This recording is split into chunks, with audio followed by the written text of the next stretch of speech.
Okay, so let's dive into a truly classic tale, retold by the great Eric Kastner. We're talking about a 400-year-old story about a Spanish nobleman who read so many books about knights that he looked at his own life and thought, nope, this isn't good enough. So he didn't just sit around dreaming of a better world, he decided he was going to create one himself. You know, Kastner kicks off his version of the story by asking this very question. He talks about how readers would write into a magazine, one saying he wished he'd been a Greek champion, another a French court lady. It's a classic daydream, right? We've all done it. But our hero? Oh, he took it way, way further. And this right here is the whole ballgame. While everyone else was stuck in wishful thinking in the land of what if, Don Quixote just made a declaration. He didn't say, I wish I were a knight. He stood up and basically announced, guess what? I am a knight, and I'm going to help the weak and fight my enemies. He flat out refused to just dream. He was going to live the dream, no matter the consequences. So, how in the world does this even happen? Well, our guy, a nobleman named Alonso Quijano, reads so many knightly romance novels, he basically fries his brain. He becomes absolutely convinced that he is Don Quixote of La Mancha. The only tiny little problem? Knights hadn't been a thing for, centuries. But a small detail like that? Not going to stop him. So what's he do? He digs out his great-grandfather's ancient, rusty suit of armor, polishes it up a bit, and finds his equally old and skinny horse, who he gives the magnificent name Rocinante. And then, he just rides off. You can almost picture it. It's a completely ridiculous sight, but you gotta admit, there's something incredibly pure about his determination. But, as you can probably guess, when a man who thinks he's a medieval knight starts bumping up against the 17th century world, things get complicated. And that becomes the central engine of the whole story. This constant, hilarious, and often pretty painful smash-up between his epic vision and plain old, boring reality. His very first stop is the perfect example. He rolls up to this crummy roadside inn, but in his mind, it's a magnificent castle. He decides that before he can really start his adventures, he needs to be officially knighted.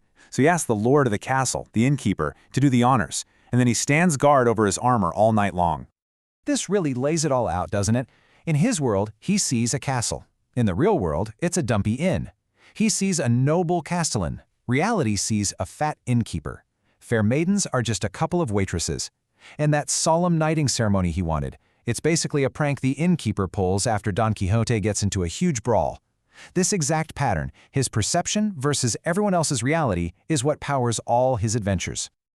Now, a knight can't go questing alone. He needs a squire. So Don Quixote tracks down his neighbor, a simple farmer named Sancho Panza. And how does he convince him to drop everything and join?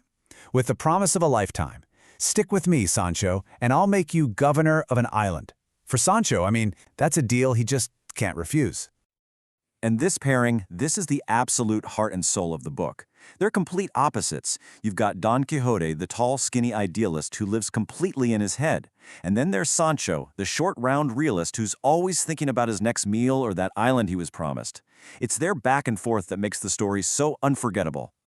This quote tells you everything you need to know about Sancho Panza. They're riding along, and he's already working through the practicalities of his future reward.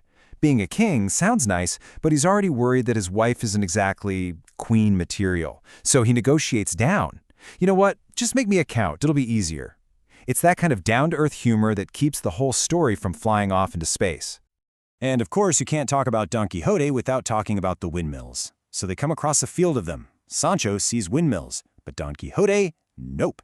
He sees a field of ferocious, arm-waving giants. And even with Sancho screaming, they're just windmills. He lowers his lance, yells for his imaginary ladylove, and charges. And it goes about as well as you'd expect. Look, that windmill incident, that was not a one-off. Don Quixote's entire quest was basically one long, disastrous misunderstanding. His intentions were always good. He wanted to right wrongs and help people.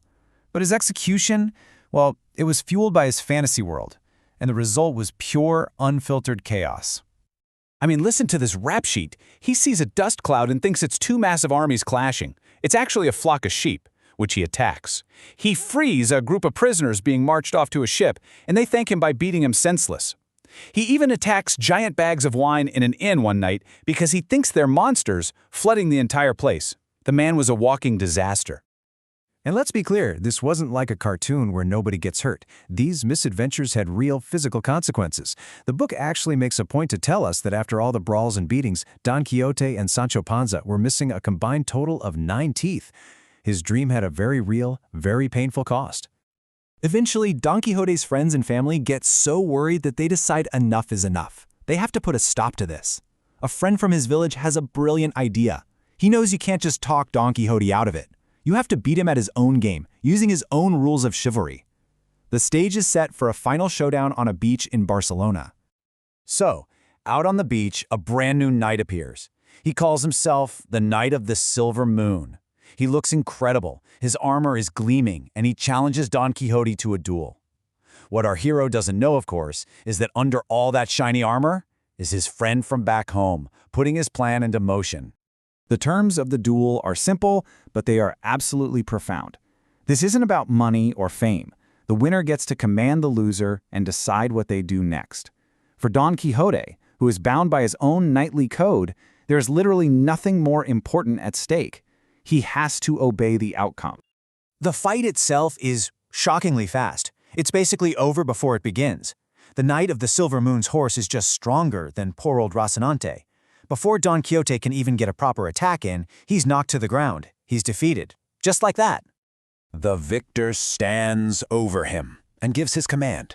It's not a death sentence. It's this. You must go home to your village, and you are not allowed to take up arms as a knight for 1 full year.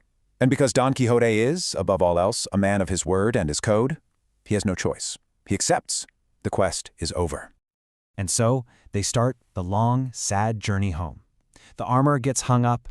Don Quixote, the knight, is gone. All that's left is the man, Alonso Quijano. And this brings up the biggest, most heartbreaking question of the story. Can the man survive without the dream? And the end is just tragic. He gets home and he seems to wake up. He renounces all the knight books, calls his adventures madness, and becomes plain old Alonso Quijano again.